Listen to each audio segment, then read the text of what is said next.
j'ai scrupuleusement respecté le temps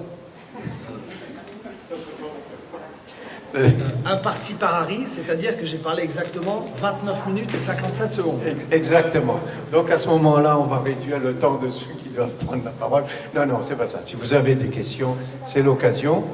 Hein, c'est l'occasion, y aller et on s'adapte. Hein, je reviendrai sur une question que tu n'as pas abordée, mais je donne la parole d'abord à ceux qui veulent. Alors, j'ai un petit problème, on n'a pas de micro-baladeur. Si vous voulez... j'ai un petit peu de rallonge, là, je peux arriver dans le couloir, vous passez le micro. Alors, qui veut intervenir, dire quelque chose? Oui? Oui? Tu veux?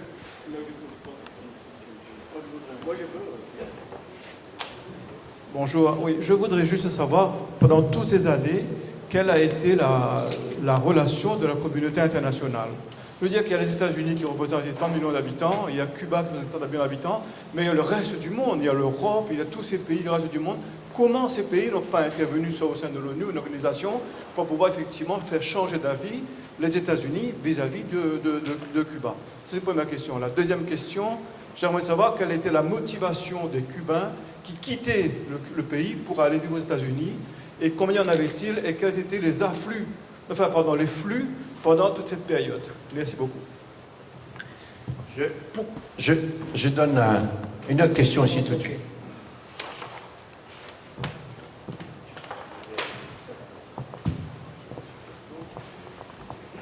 Oui, merci Monsieur Nanani pour cette présentation très claire qui nous a mis effectivement en lumière la politique impérialisme des États-Unis, effectivement. C'est une politique qui a été appliquée à Cuba. Est-ce qu'il n'y a pas eu aussi une politique à travers le reste du monde? Bon. Alors donc, ce que je voulais dire, c'est que... J'entends pas, Harry. J'entends pas. Ça va? Ça va, vous m'entendez? Vous m'entendez là? C'est Patrice qui est en train de saboter le propos de monsieur. Peut-être que je pose des questions. Là, est-ce que ça va? Moi, je ne m'entends pas, mais bon, je voulais dire tout simplement merci pour cette présentation claire qui nous a mis en lumière la politique impérialisme des États-Unis à Cuba. À Cuba, et est-ce que cette politique, effectivement, on ne la retrouve pas dans le reste du monde, effectivement, dans différentes parties du monde? Et peut-être qu'il faudrait peut-être un peu plus parler, effectivement, de la guerre froide, effectivement, par rapport à cette période-là. Donc, ce qui veut dire, effectivement, aussi que cette politique des États-Unis, qui a peut-être un peu évolué sous Obama, on la retrouve sous Trump, qui est extrêmement politique dure par rapport au reste du monde. Et aussi, on avait fait fonder de grands espoirs par rapport au président Biden. Et on constate effectivement que cette politique impérialiste est toujours la même, effectivement. Alors donc, les États-Unis veulent être les gendarmes du monde. Est-ce que la situation dans laquelle se trouve le monde actuellement, au-delà de Cuba, n'est pas due effectivement à cette politique que l'on peut qualifier effectivement d'impérialisme? Oui, pardon. Harry, on prend 2-3 et après on prend 3 et puis... Parce que là il y en a déjà 3. Parce que sinon je ne vais pas m'en souvenir. Donc je réponds et après on redonne le micro. Okay. Ouais. Bon, vas-y. Je vais commencer par quel est le rôle de la communauté internationale dans la politique étrangère que les États-Unis imposent à Cuba. Il faut savoir que si théoriquement la force du droit devrait régir les relations internationales, dans la réalité, c'est le droit du plus fort qui prime. Les États-Unis n'ont que faire du droit international. Et la communauté internationale, à quelques exceptions près, au-delà d'une condamnation formelle chaque année aux Nations Unies des sanctions imposées à la population cubaine, parce qu'il faut savoir que le principal obstacle au développement du pays, sont les sanctions économiques. Les sanctions économiques affectent les catégories les plus vulnérables de la société cubaine. Le président Trump a imposé 52 sanctions en pleine pandémie du Covid. Le président Trump a empêché Cuba d'acquérir des appareils à oxygène en pleine pandémie du Covid. Voilà la réalité. Alors, dans le meilleur des cas, il y a une condamnation, ce n'est même pas une condamnation, l'expression d'une opposition formelle aux Nations Unies. Souvent, dans la réalité, il y a une complicité de la part, je ne vais pas dire de la communauté internationale, mais je vais parler de l'Union européenne. Il faut savoir que l'Union européenne, de 1996 à 2016, s'est alignée sur la politique des États-Unis en imposant des sanctions politiques, diplomatiques et culturelles à Cuba, par le biais notamment de la position commune. Quelle est l'origine de cette position commune? Le seul pays du continent américain, du Canada jusqu'à l'Argentine, à subir une position commune de la part de l'Union européenne, officiellement pour la question des droits de l'homme, ça a été Cuba. Alors, si ce n'était pas aussi grave, ça serait risible. Pour quelle raison? En 1996, les États-Unis adoptent la loi Helms-Burton. Donc, une loi qui sanctionne les entreprises étrangères qui investiraient à Cuba. L'Union européenne, qui avait des intérêts économiques à Cuba, s'en trouve affectée. Elle décide de porter plainte devant l'Organisation mondiale du commerce. Un accord est conclu entre le président Clinton et l'Union européenne pour suspendre le titre 3 de la loi Helms-Burton qui touchait les entreprises, notamment européennes. En échange de quoi, l'Union européenne devait s'aligner sur la politique étrangère des États-Unis vis-à-vis de Cuba, contre ses propres intérêts, parce que l'Union européenne n'a absolument aucun intérêt à appliquer une politique hostile vis-à-vis de l'île, exprimant de ce fait la réalité suivante. L'Union européenne est une puissance économique, mais l'Union européenne est un nain diplomatique et politique, incapable d'adopter une posture indépendante vis-à-vis des États-Unis. On le voit avec l'affaire des sous-marins. Les États-Unis viennent de planter un couteau dans le dos à la France et 10 jours après, on se serre la main en disant « ce n'est pas grave, on redevient alliés ». Je ne suis pas sûr que l'inverse aurait eu la même conclusion. Donc les États-Unis, la communauté internationale, alors il y a une opposition plus ferme de la Russie, de la Chine, des pays du tiers-monde, de l'Amérique latine, qui exprime une opposition politique et diplomatique forte à l'égard des sanctions économiques. Mais ça ne va pas au-delà. La communauté internationale n'a ni les moyens, ni la volonté d'adopter des mesures de rétorsion contre les États-Unis. Ce n'est pas possible. Ce n'est pas possible. Les États-Unis, d'ailleurs, ont été très francs à ce sujet. Nous respecterons le droit international tant qu'il répondra à nos intérêts fondamentaux. À partir du moment où il entre en contradiction avec nos intérêts fondamentaux, on ne le respectera pas. Un mot sur l'émigration, maintenant. Alors, il y a eu, c'est un sujet intéressant, l'émigration cubaine. Ça tombe bien parce que je viens de terminer un travail portant sur l'émigration cubaine de 1860 à 2019. Il y a eu, alors l'un des arguments évoqués par les États-Unis pour justifier ou pour pointer du doigt le système socio-économique de Cuba est de dire qu'il y a un afflux migratoire très important des Cubains vers les États-Unis, ce qui serait l'illustration de l'échec ou du rejet du système socio-économique à Cuba. C'est un argument, c'est un postulat qui peut se défendre à condition qu'il soit confronté aux chiffres. Quelle était, et d'ailleurs, c'est ce qui a expliqué par ailleurs la faiblesse de ce postulat, a expliqué les restrictions imposées par Bush en 2014 concernant les voyages. Quelle était la réalité migratoire cubaine en 1959, avant l'arrivée de la révolution cubaine? Sur le continent américain, Cuba était le deuxième émetteur d'émigrants vers les États-Unis, juste derrière le Mexique. Cuba avait une émission migratoire vers les États-Unis supérieure à celle de toute l'Amérique centrale et supérieure à celle de toute l'Amérique du Sud. En 1959, l'avènement de la révolution cubaine, les États-Unis imposent des sanctions économiques, ce qui constitue un facteur objectif d'incitation à l'émigration.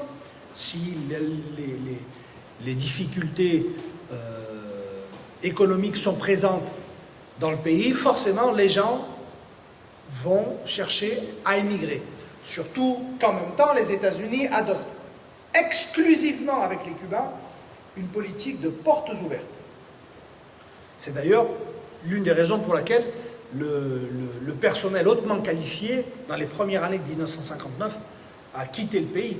Près de la moitié des médecins cubains, par exemple, ont choisi d'émigrer dans les premières années, ce qui a provoqué une pénurie et une réponse politique des autorités cubaines, qui a été d'investir massivement dans la santé, qui fait qu'aujourd'hui, le pays qui a le plus grand nombre de médecins par habitant au monde, c'est Cuba. Je ferme la parenthèse. En 1966, les États-Unis adoptent ce que l'on appelle la loi d'ajustement cubain. C'est une législation spéciale qui fait une page et demie, qui stipule que tout Cubain qui émigre légalement ou illégalement vers les États-Unis, pacifiquement ou par un moyen violent, obtient automatiquement, au bout d'1 an et 1 jour, le statut de résident permanent et diverses aides sociales pour s'installer, à condition qu'il émigre à partir le 1er janvier 1959 ou après.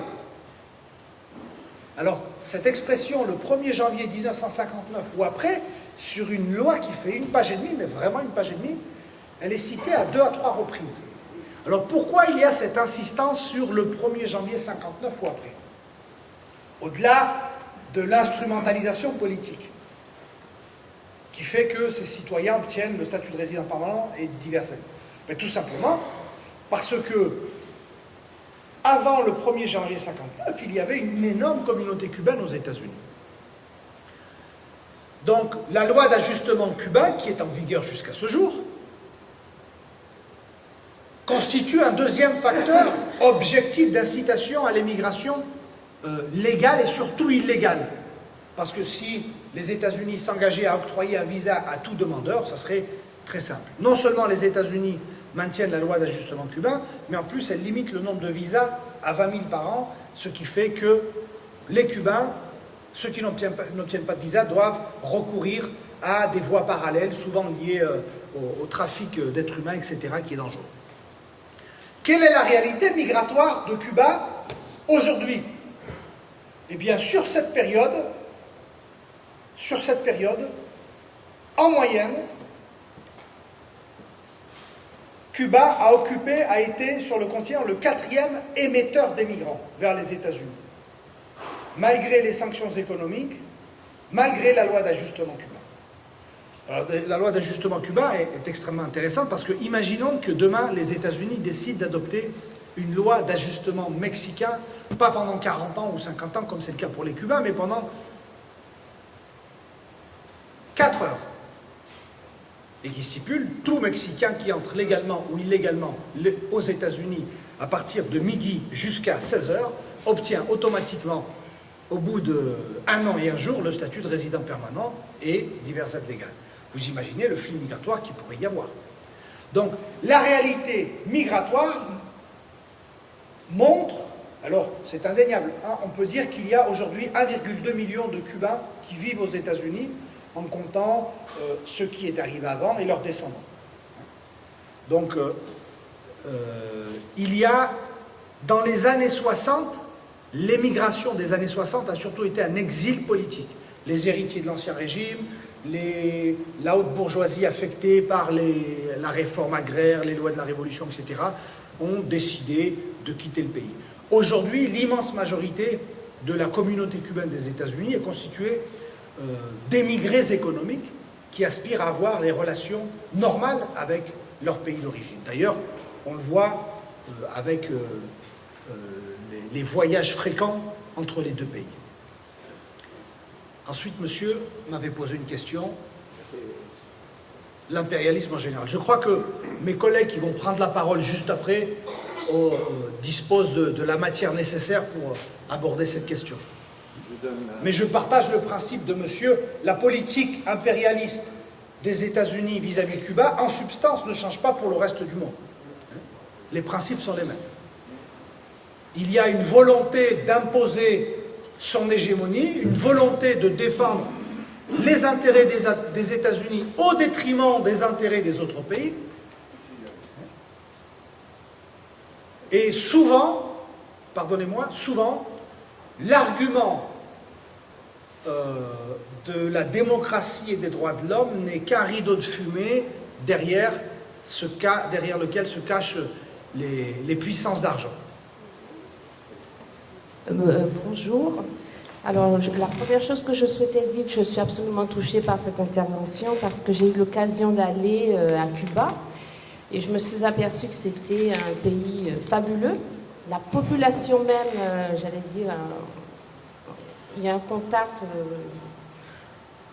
il y a un très bon contact. Donc, c'était la première chose que je souhaitais dire.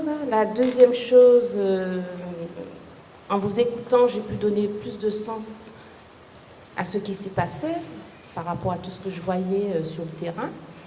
Et la troisième chose qui m'a interpellée, je me suis posé la question, est-ce que le conflit États-Unis-Cuba ne peut pas mettre un parallèle avec ce qui se passe entre la Chine et Taïwan? Peut-être que je me trompe, j'ai l'impression, vous écoutant avec les faits qui ont été mentionnés, de revivre un peu la même histoire actuellement. Peut-être que je me trompe. Hein? Là, mon collègue Bruno Guille sera le meilleur pour répondre vraiment à cette question, parce que c'est un spécialiste de la Chine et moi je ne suis pas un spécialiste de la Chine. C'est pas que j'ai lu de votre question, mais il vous apportera des éléments bien plus intéressant que la réponse que je peux formuler. On garde la question. Ouais. Oui, oui. D'accord. Et oui.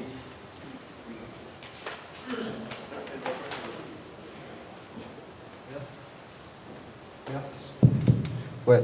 Merci beaucoup pour cette intervention brillante. Et je tenais à signaler que les gens brillants qui arrivent à faire passer leur savoir à un public qui a moins de connaissances, ça dénote la qualité de l'orateur.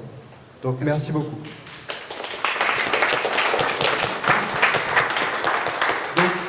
Donc cet exposé nous montre aussi qu'on est un pays, les États-Unis, qui considère l'île de Cuba comme faisant partie de son arc naturel, de son espace naturel, ce aidant par la force de l'agronutrition américaine. Est-ce que l'intérêt pour ces multinationales est aussi important aujourd'hui qu'en 1960? Deuxième chose, on a démontré que c'est un conflit unilatéral. Les États-Unis contre Cuba.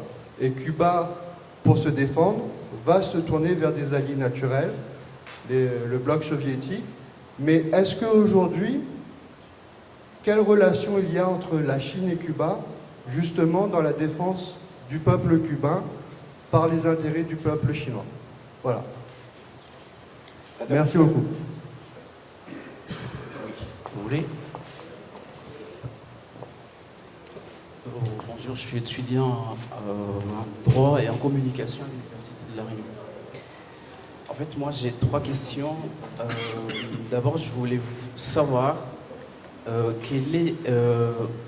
est-ce qu'il existe une réelle menace que constitue le Cuba et qui pousse les États-Unis à infliger des sanctions aussi lourdes contre le Cuba? Et quelles sont les conditions, si ça existe, parce que je n'ai pas entendu, pour que les Américains lèvent les sanctions qui pèsent sur Cuba? Est-ce que vous croyez, vous êtes chercheur, que les Américains sont prêts à respecter la non-ingérence, la réciprocité, le respect de la souveraineté pour normaliser leurs relations comme l'a voulu Obama. Voilà, merci.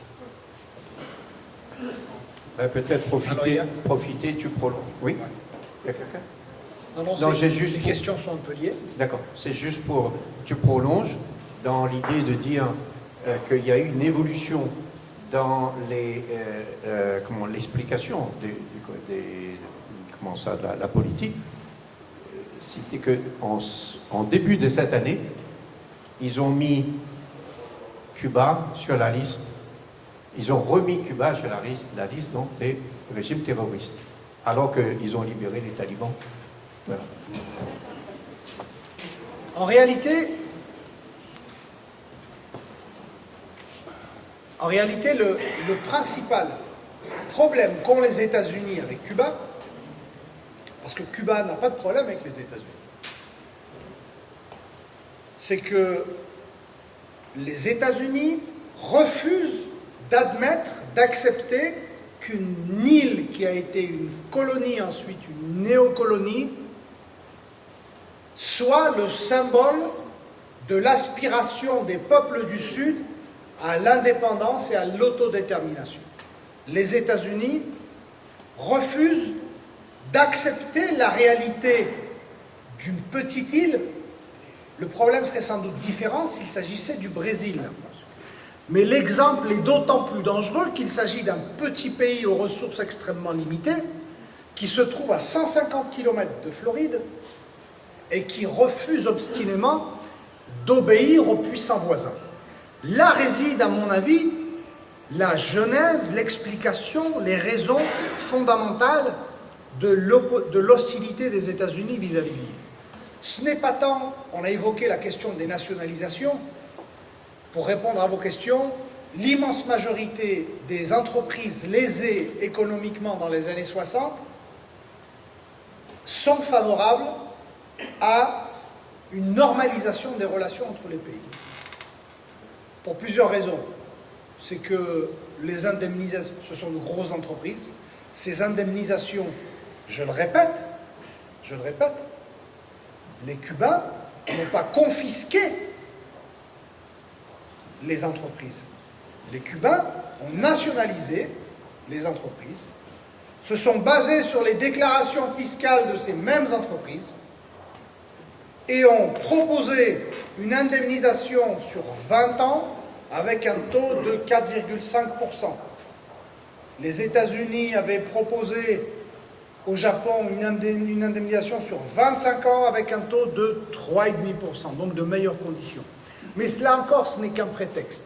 La réalité, c'est, pour reprendre les propos de Chomsky, la menace du bon exemple.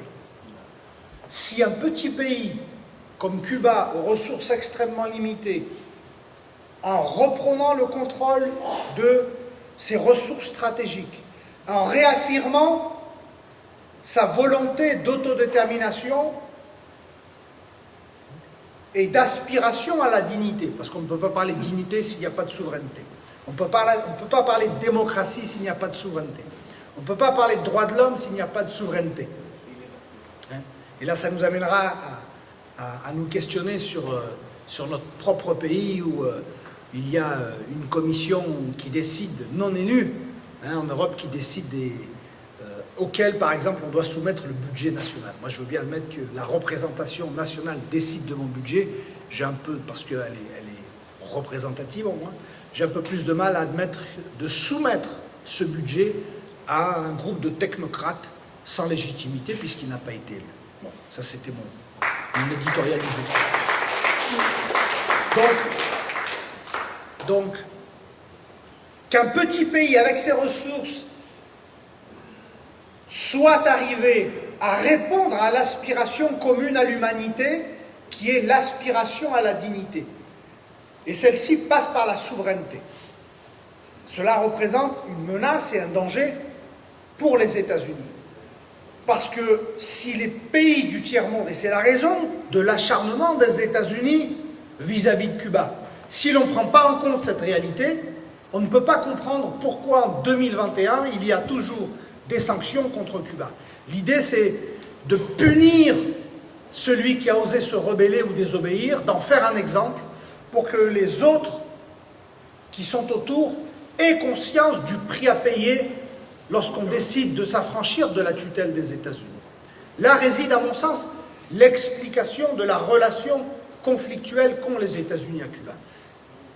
Tous les arguments évoqués, brandis par les États-Unis, ne sont que des prétextes. Les États-Unis refusent tout simplement d'accepter la souveraineté de Cuba. Point final. Les droits de l'homme ne sont qu'un prétexte. Pour quelle raison? Il suffit de prendre le dernier rapport d'Amnesty International et de comparer la situation des droits de l'homme à Cuba et aux États-Unis, et même en France. Parce que vous pourriez me dire que comparer la situation des droits de l'homme à Cuba et aux États-Unis, c'est trop facile pour Cuba. Comparez-la à la France, comparez-la à l'Espagne. Vous verrez que le plus mauvais élève n'est pas celui que l'on croit. Et ça nous amène à nous questionner sur la réalité, sur l'image médiatique que l'on a de certaines régions du monde.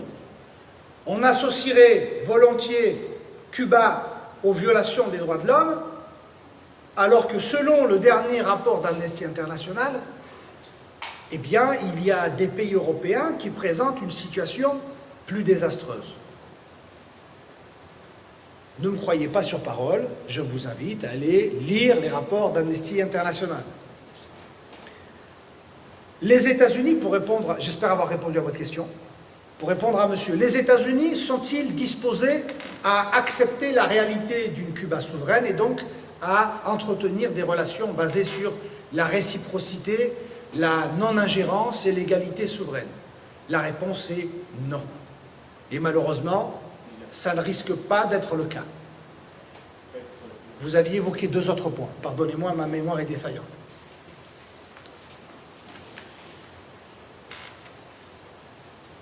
En fait, je voulais savoir c'était quoi la menace réelle que Cuba sur... La menace du bon exemple, entre guillemets, ou du mauvais exemple selon le point de vue que l'on choisit. C'est-à-dire la menace de voir un petit pays aux ressources limitées qui se trouve dans une zone géographique extrêmement complexe, qui arrive à s'émanciper de l'influence d'un voisin puissant, à choisir sa propre voie de développement et avoir des réussites notables. La première réussite de la révolution cubaine, à mon sens, c'est la pleine souveraineté. Aujourd'hui, on ne peut plus avoir à Cuba un président Wilson qui dira au président cubain « Le président des États-Unis n'a pas besoin de l'autorisation du président de Cuba pour envoyer un représentant officiel dans l'île. » Ce type d'humiliation n'est plus possible aujourd'hui pour les Cubains. D'ailleurs, les Cubains, dans les forums internationaux, comme ils n'ont rien à craindre des États-Unis, puisqu'ils ont subi déjà toutes les sanctions possibles et imaginables, l'immense majorité de la communauté internationale, ce n'est pas l'Union européenne, hein, parce qu'on a souvent tendance à limiter la communauté internationale à l'Union européenne. Non, l'Union européenne, c'est 27 pays. La communauté internationale, c'est 175 pays. L'immense majorité de la communauté internationale soutient Cuba dans ses résolutions aux Nations Unies. Cuba est élu dans divers organismes, au Conseil des droits de l'homme, par exemple, et parce qu'il trouve en Cuba un porte-parole capable de dire les vérités sans menace de rétorsion de la part des États-Unis. Donc la menace, c'est celle-ci. C'est la même menace qu'a représentée Robespierre. C'est-à-dire la menace d'une répartition plus équitable des richesses. On parle de la légende noire de Robespierre, mais quand bien même Robespierre serait responsable, pardonnez-moi, c'est mon deuxième éditorial du jour, serait responsable de tous les crimes dont on l'accuse, il n'a pas fait 1/100 de ce qu'a fait Napoléon ensuite, et on le vénère, on vient de célébrer le bicentenaire de sa mort. Donc, qu'est-ce qu'il a dénoncé, Robespierre? Il a dénoncé, il a voulu faire ce qu'a fait la révolution cubaine. Dans un discours de 59, Fidel Castro avait dit « Nous n'avons pas la haine des riches, nous voulons simplement que les riches soient moins riches et les pauvres moins pauvres. » C'est-à-dire essayer de procéder à une distribution des richesses. Et c'est la raison pour laquelle il a été vilipendé. Je tiens à rappeler que les tribunaux révolutionnaires ont été, sous la Révolution française, ont été créés non pas par Robespierre, mais par Danton. Et Danton a une statue de l'Odéon. À l'Odéon, pardon. Bien. Je pense que il y a encore des questions. On a prévu que la convivialité tout à l'heure et que les questions continuent, les échanges. Et comme on a... Harry, tu vas être accusé de limiter la liberté d'expression de l'auditeur. D'accord. Non, mais c'est sûr. Non, mais c'est toujours pareil quand on commence quelque chose. En fait, la première intervention est passionnante et ensuite, il faut aussi écouter les deux autres. Donc, pardonnez-moi, je tiens à rappeler que, vous savez, c'est comme dans les concerts. Moi, je suis le début, vous savez, je suis le début. Le plat de consistance, c'est juste après. Ça vient.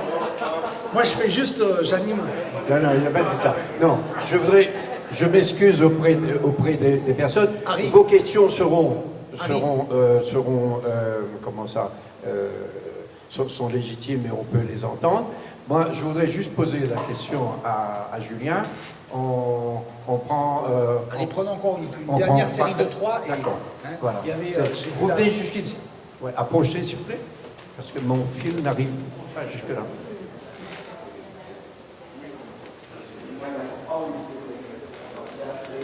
Un, deux, trois. Merci. J'ai oublié une question peut-être. C'était quoi? Il y avait une troisième question pour vous? Merci, monsieur le professeur. Et je voudrais légèrement élargir le débat, si vous le permettez. Tout d'abord, une réaction à l'intervention de monsieur Ichouchikan tout à l'heure, qui a souligné un point très important sur la situation en Afghanistan. Je suis un ancien professeur d'histoire-géographie et je ne comprends pas qu'un pays de 40 millions d'habitants se plaigne maintenant d'avoir laissé prendre le pouvoir par à peine 100 000 talibans. Donc, je n'ai pas de réponse à cette question. Deuxièmement, toujours pour élargir un peu le débat, si l'on regarde l'histoire militaire des États-Unis depuis la Seconde Guerre mondiale, à part la semi-réussite en Corée et l'intervention en Grenade, toutes leurs interventions ont été des échecs. Et je trouve que c'est un peu inquiétant quand nous sommes alliés de ce pays.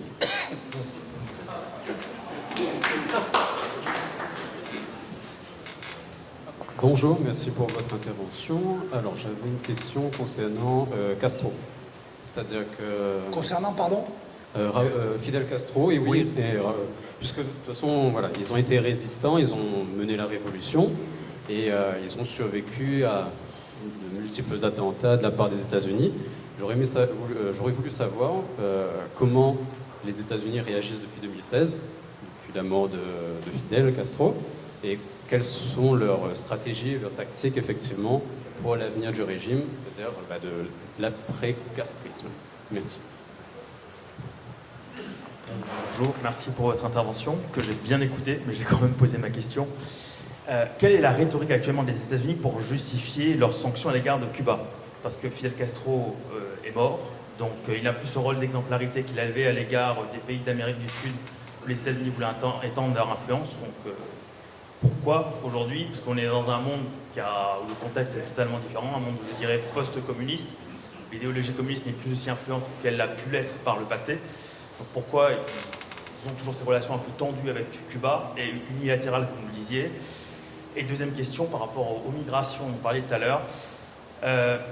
Pourquoi est-ce que... Donc, j'ai peut-être raté un point. Donc, cette acceptation des migrants cubains, est-ce qu'elle est... ces portes ouvertes pour les migrants cubains, est-ce que c'est toujours le cas aujourd'hui? Voilà. Donc, c'est bien, c'est toujours le cas aujourd'hui.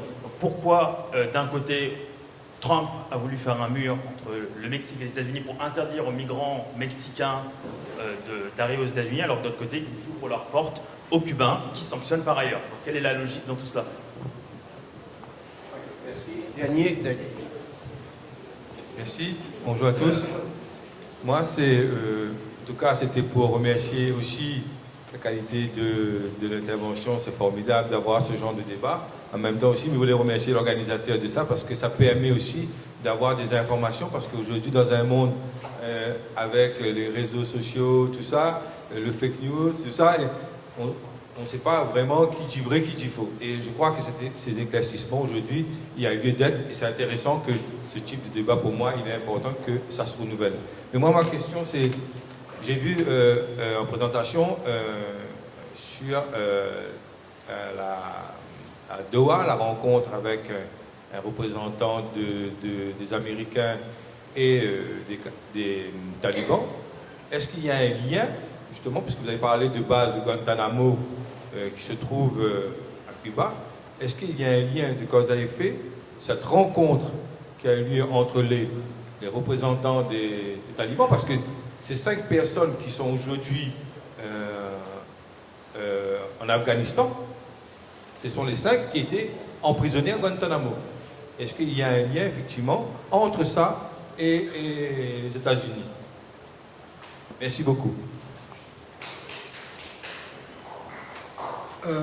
Alors, sur la première question, les États-Unis, dès les premières années de la révolution cubaine, ont cherché à éliminer Fidel Castro parce que c'était le leader incontesté de la révolution cubaine. On parle de plus de 600 tentatives d'attentat.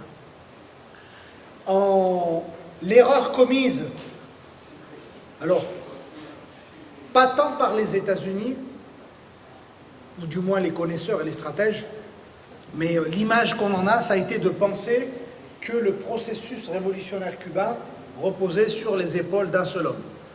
Fidel Castro s'est retiré de la vie politique en 2006 suite à une grave maladie. Et en 2016, il est décédé. Cela n'a pas changé fondamentalement la politique des États-Unis de subvertir l'ordre établi. Il y a eu une constante dans la politique d'imposer des sanctions. À un moment, on a parlé effectivement, les sanctions de Bush notamment dureraient tant que Fidel Castro et Raúl Castro seraient au pouvoir. Fidel Castro n'est plus au pouvoir, Raúl Castro non plus, les sanctions demeurent toujours. La position n'est pas liée à une figure des États-Unis, mais à un processus et à une réalité. Je ne sais pas si j'ai répondu intégralement à votre question. Est-ce qu'il y avait un deuxième aspect? La question portait sur la subversion. C'est-à-dire que est-ce que les Américains ne tenteraient pas de subvertir effectivement le régime cubain par les hommes plutôt qu'effectivement par les... Depuis l'un des principaux, la politique étrangère des États-Unis repose sur 2 piliers fondamentaux depuis les années 60. Le premier, on l'a évoqué, ce sont les sanctions économiques. Le deuxième, le second, c'est le financement, l'organisation d'une opposition interne à Cuba. Il y a eu, dans les années 60, près de 400 groupuscules paramilitaires d'opposition à Cuba qui réalisaient des attentats terroristes, etc.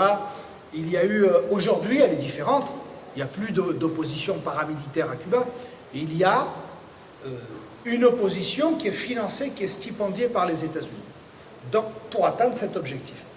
Mais en réalité, cette opposition, elle commet un suicide politique dès lors qu'elle accepte d'être stipendiée par une puissance étrangère. Au-delà du fait que c'est un grave délit selon le code pénal cubain, mais également selon le code pénal français. Si vous êtes reconnu d'intelligence avec une puissance étrangère dans le but de porter atteinte aux intérêts fondamentaux de la nation française, c'est 30 ans de réclusion criminelle. Article 411.4 du Code pénal français. J'espère que vous avez noté. Donc c'est une réalité, et ce n'est pas simplement une spécificité du Code pénal cubain, c'est une spécificité de tous les codes pénaux dans le monde.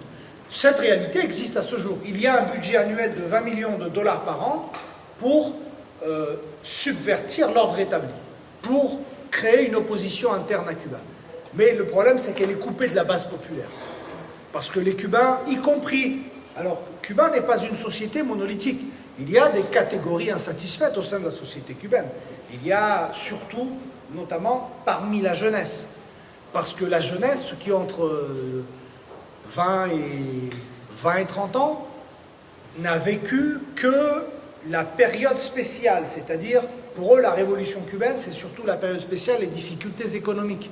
La génération de leurs parents, qui ont vécu l'époque des années 80, la génération des grands-parents ou des arrière-grands-parents qui ont connu ce qu'était Cuba avant 1959, la révolution représente autre chose. Pour la jeunesse, malheureusement, il y a une dépolitisation de la jeunesse cubaine, donc il y a un travail à faire à ce niveau-là, et il y a surtout une aspiration à améliorer le quotidien matériel, qui est une aspiration légitime pour les Cubains, d'autant plus qu'ils ont un niveau d'éducation élevé. Vous n'avez pas les mêmes attentes matérielles quand vous avez un niveau d'éducation élevé que quand vous êtes analphabète. C'est une réalité. Par ailleurs, pour les Cubains, la santé gratuite, l'éducation gratuite, l'accès au logement, ce sont des acquis. Ce sont des acquis. En revanche, ils aspirent à vivre et ils ont le droit de vivre mieux, mais la réalité matérielle du pays fait qu'il est une liberté dont sans doute les Cubains ne pourront jamais disposer entièrement, c'est la liberté de consommer. Parce que les ressources sont limitées. Les ressources sont limitées. Et c'est pour ça qu'on a eu... avec le développement du tourisme, Cuba a été confronté à un autre problème, c'est-à-dire de voir son personnel hautement qualifié qui délaissait son secteur, les médecins, les ingénieurs, les architectes, etc., et qui allait travailler dans le secteur touristique. Je vous invite, si vous allez à Cuba, à discuter, lorsque vous prendrez le taxi, à discuter avec le chauffeur de taxi et de demander ce qu'il faisait avant d'être chauffeur de taxi. Et vous serez surpris de trouver parfois des médecins, des ingénieurs, des professeurs, des gens qui ont délaissé leur vocation originale, qui est peu rémunérée. C'est l'un des défis de la société cubaine. Hein. C'est l'un des défis. Il y a beaucoup de problèmes à Cuba. Hein. C'est l'un des défis. Il faut augmenter les salaires de ces personnels. Ça a été fait en partie. Mais pour cela, il faut augmenter la richesse du pays et la production. Et ça, c'est plus compliqué. Tout comme l'un des principaux défis stratégiques de Cuba, c'est la souveraineté alimentaire. Cuba importe 80% de ce qu'elle consomme. Et ça, c'est un problème pour Cuba. Donc l'idée, c'est d'amener les gens à travailler la terre, mais c'est un travail difficile, la terre. Et quand vous avez Bac+5, vous n'avez pas envie d'aller travailler la terre.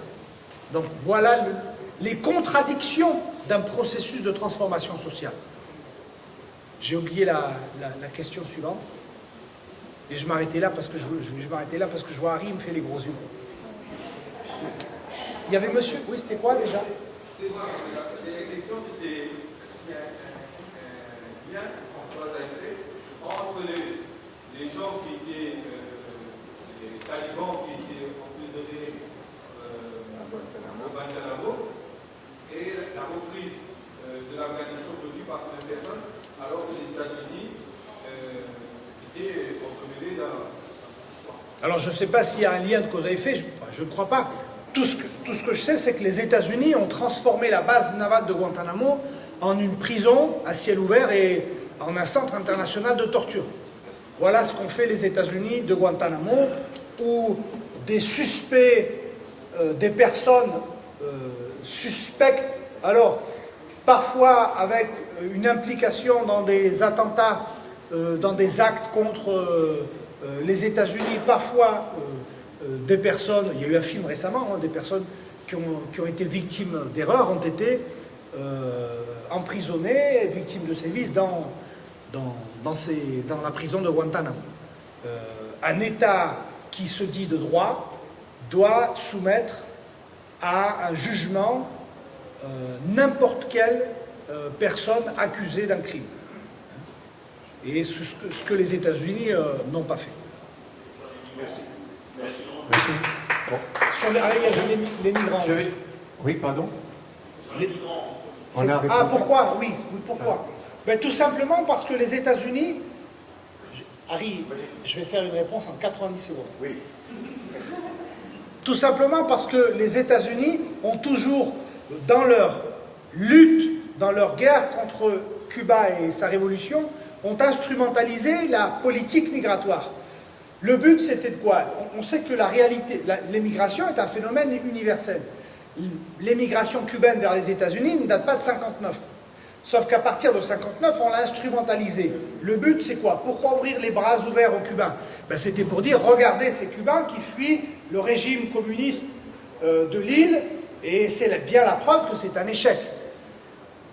Moi, si demain, il y a une université qui me propose 3 fois mon salaire, j'aime beaucoup la Réunion, mais peut-être que je vais accepter, je ne sais pas. Donc, les médecins cubains, pour prendre cet exemple, qui se voient proposer de meilleures conditions de travail à 150 km de leur côte, forcément, ils sont attirés par ces opportunités professionnelles. Et c'est légitime, moi je ne critique pas, c'est légitime. Mais il y a une instrumentalisation pour des raisons, pour des visées politiques de la problématique migratoire. Merci. Il me reste 11 secondes, Marie. Il me reste 11 secondes. Non, je vais prendre... Merci. Je vais prendre...